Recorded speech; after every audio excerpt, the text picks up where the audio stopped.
Start करते हैं अब ट्रांजैक्शन नंबर 17। ट्रांजैक्शन नंबर 17 क्या कहता है ये ट्रांजैक्शन नंबर 17? ट्रांजैक्शन नंबर 17 क्या कहता है? Sold goods worth rupees 2 lakh at a profit of 25%, trade discount 10%, cash discount 5%, Jerry to Jerry, received from Jerry 60%। यार देखो, अब सबसे पहले तो आप ये देखो कि आपकी जो कॉस्ट है वो इसकी लैंग्वेज के हिसाब से 2 लाख है। अब आपने इसमें प्रॉफिट जोड़ा, क्या जोड़ा मेरे प्यारे बच्चों? प्रॉफिट जोड़ा। तो आपके पास ये जो वैल्यू आई है, ये वैल्यू आई है 50,000। तो आपके लिए जो लिस्ट प्राइस बनती बाकी सबके लिए वो बनती 2,50,000। बट आपने क्या कहा? आपने कहा कि भैया यहाँ पे ट्रेड डिस्काउंट बनेगा और ट्रेड डिस्काउंट बनेगा 10%। तो मैंने कहा यहाँ पे ट्रेड डिस्काउंट बनेगा 10%।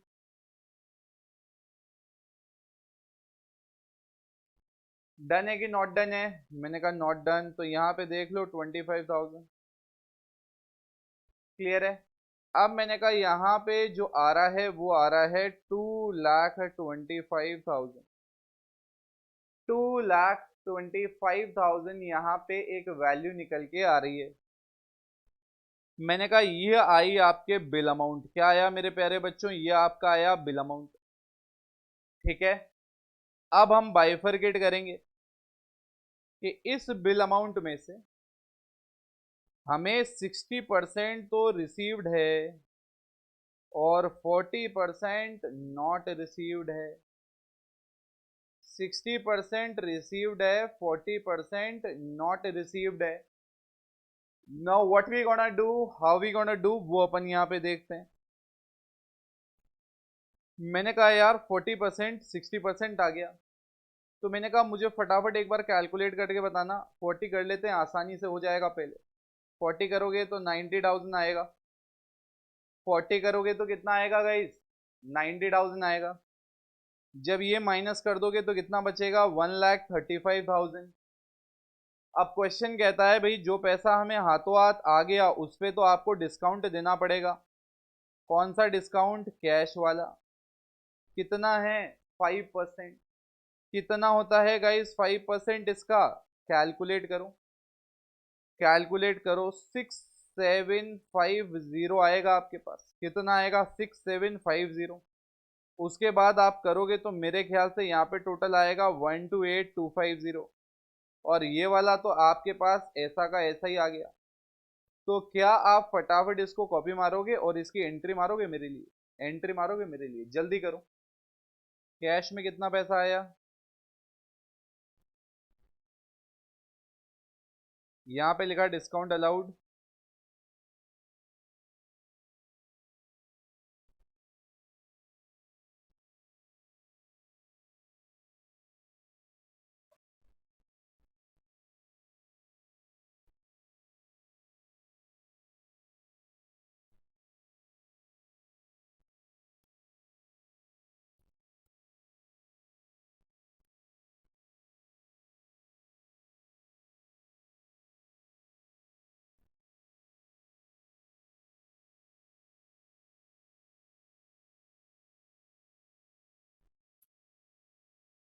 गाइस किस किस की एंट्री बिल्कुल अच्छे से मैच करिए मेरे साथ। गाइस लॉजिक नहीं बताऊंगा अब यार, लॉजिक तो तुम्हें अब निकालना पड़ेगा। इतनी सारी एंट्रीज हो गई हैं जिसमें यही कॉन्सेप्ट चल रहा है यार। ठीक है, तो मेरे हिसाब से मेरे प्यारे बच्चों हमने यहां तक बिल्कुल अच्छे से डिटेल में खत्म कर दिया है। अब हम बढ़ेंगे इसके आगे। अब हम बढ़ेंगे इसके आगे। 17th हो गया। अब मैंने कहा इसके आगे बढ़ेंगे, यहां लिखेंगे हम 18th। क्या लिखेंगे मेरे प्यारे बच्चों? 18th। बट 18th पढ़ने से पहले मैं एक काम करता हूं, एक नोट लिखेंगे अपन। क्या लिखेंगे मेरे प्यारे बच्चों? एक नोट जो 18th के आगे जो दो तीन ट्रांजैक्शन है वो समझने में हेल्प करेगा। गाइस जैसा कि मैंने अभी आज थोड़ी देर पहले भी आपको कहा था, जैसे जैसे आप चैप्टर में आगे बढ़ते जाओगे पुराना वाला भी और स्ट्रांग होगा। जैसे बिजनेस क्या करता है, जब भी कोई चीज परचेज करता है, ध्यान से देखना मैं क्या कह रहा हूं। ध्यान से देखना मैं क्या कर रहा हूं। बिजनेस में जब भी कोई चीज परचेज होती है, या बिजनेस कोई भी जब कोई चीज परचेज करता है, तो मैं उसको डाल देता हूं ऐसे, दो पार्ट में बाइफरकेट कर। मैं कहता हूं पहला पार्ट है किसका, गुड्स का। किसका पार्ट है, गुड्स का। मतलब बिजनेस परचेज कर सकता है कोई ऐसा सामान जिसका मतलब क्या होता है, with the intention to sell. With the intention to sell, मतलब जब आदमी कोई गुड्स खरीदता है और उसका इंटेंशन ये है कि मैं इन सामान को बेचना चाहता हूं, तो हम कहते हैं वो गुड्स है। वो क्या है मेरे प्यारे बच्चों, गुड्स है। और मैंने कहा यहां पे मैं लिख देता हूं क्या आएगा, अदर देन गुड्स। यहां पे क्या आएगा मेरे प्यारे बच्चों, अदर देन गुड्स। तो यहां पे लिख दिया हमने अदर देन गुड्स। ठीक है, लिखा जी यहां पे अदर देन गुड्स। अब यहां पे देखो मैं क्या कह रहा हूं, मैं ये कह रहा हूं अदर देन गुड्स हमने लिख दिया। यहां पे मतलब क्या है, यहां पे इसका मीनिंग क्या है। मैंने कहा यहां पे हम ये सामान बेचने के लिए नहीं खरीद रहे हैं, हमारा इंटेंशन है with the intention to use. मतलब हम इनको बेचने के लिए नहीं खरीद रहे हैं, हम इनको यूज करने के लिए खरीद रहे हैं। तो मैंने कहा जब भी आप कोई ऐसा सामान खरीदते हो जिसका आपका बेचने का पर्सपेक्टिव है, तो आप परचेजेस अकाउंट को डेबिट करते हो। कौन से अकाउंट को डेबिट करते हो, परचेजेस अकाउंट को। बट मैंने कहा जब आपने कोई एसेट खरीदा एंड आपका पीछे का ऑब्जेक्टिव ये है कि आप उसको यूज करो यार बिजनेस में, आप उसका फायदा उठाओ ताकि बिजनेस में फायदा हो, और तो आप उसमें परचेज अकाउंट को डेबिट नहीं करते, आप उस इंडिविजुअल एसेट के नाम को डेबिट करते हो। इंडिविजुअल एसेट अकाउंट को डेबिट करते हो। आ रहा समझ में, बताता हूं मैं बताता हूं। मैंने कहा एग्जाम्पल, एसी परचेज। ध्यान से देखना, एसी परचेज। तो भैया जब आप एसी परचेज करते हो तो आप एसी अकाउंट को डेबिट करोगे, क्योंकि आप एसी यूज करने के लिए खरीद रहे हो। तो यहां पे जो अकाउंट डेबिट होगा वो कौन सा होगा, एसी अकाउंट। वहीं अगर मैं कहूं आपने गुड्स खरीदे और आपका इंटेंशन ये था कि आप इन गुड्स को बेचोगे, your intention is not to use but to sell, तो मैं यहां पे लिख दिया गुड्स परचेज। तो मैंने जब यहां पे लिख दिया गुड्स परचेज, तो मैं यहां पे क्या लिखूंगा, यहाँ पे क्या लिखूंगा, परचेजेस अकाउंट डेबिट। कौन सा account debit, purchases account debit.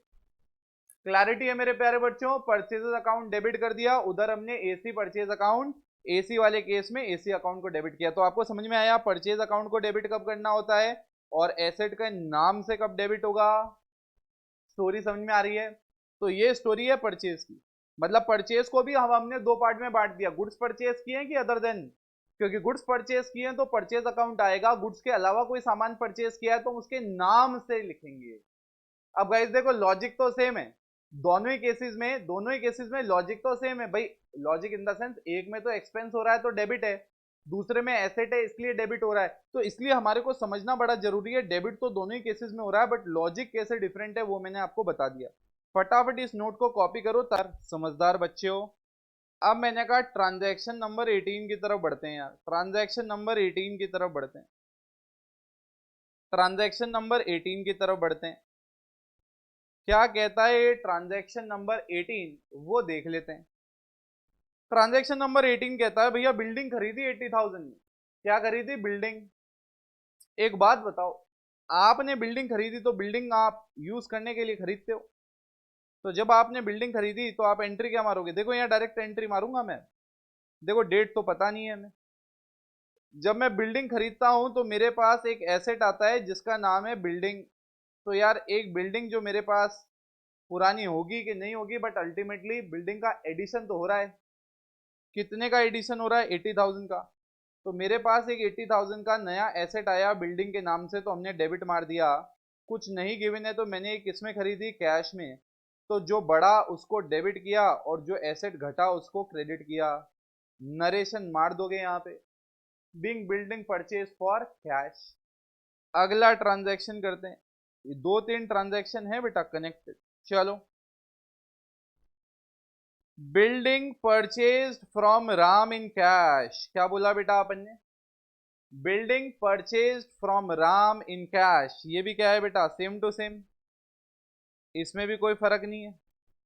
आपने बिल्डिंग कैश में ही खरीदी है ना अल्टीमेटली, तो आपके पास डेट तो गिवन नहीं है, डेट तो गिवन नहीं है आपको। उसके बाद आपके पास एक एसेट आ रहा है जिसका नाम क्या है मेरे प्यारे बच्चों? बिल्डिंग। तो आपके पास जो एसेट आ रहा है उसको आपने डेबिट किया, और आपके यहां से जो एसेट कम हो रहा है उसको आपने क्रेडिट किया। तो यहाँ पे 80,000, यहाँ पे 80,000। क्या स्टोरी क्लियर है? क्या स्टोरी क्लियर है? यहाँ पे क्या डाल दोगे? यहाँ पे डाल दोगे नरेशन यार। क्या डाल दोगे मेरे प्यारे बच्चों? यहाँ पे नरेशन डाल दोगे, और आपकी एंट्री क्या हो गई बेटा? मैच हो गई। तो मैंने कहा हमने यार ये दोनों ट्रांजैक्शन 18 और 19 कर लिए हैं, ये आप कॉपी मारोगे फिर हम आगे